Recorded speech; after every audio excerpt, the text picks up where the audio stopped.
আমাদের এই রান্নার গন্ধ পেয়ে প্রতিবেশীরাও রান্না করছে। তো এই যে আমাদের আজকে স্পেশাল রান্না, খিচুড়ি, মাংস, সালাদ, একটা চাটনি আছে সাথে।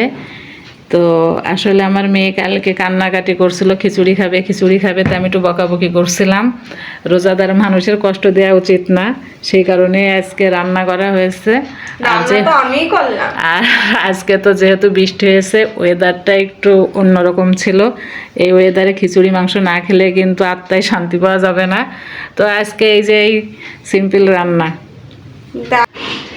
প্রতিবেশীর ঘর থেকে কিন্তু আমি এই যে খিচুড়ির গন্ধ পেয়েছি। তো এখন এই যে খাওয়া দাওয়া হবে, আপনারা যে যে খাবেন চলে আসেন। অনেক মজা হয়েছে দেখে মনে হচ্ছে, এখনও খাইনি। রোজা থেকে রান্না করছে, এত স্বাদ হয়েছে। আল্লাহ অন্যরকম একটা স্বাদ দিয়ে দিয়েছে রোজাদার ব্যক্তির হাতে, অনেক মজা হয়েছে, সব পারফেক্ট।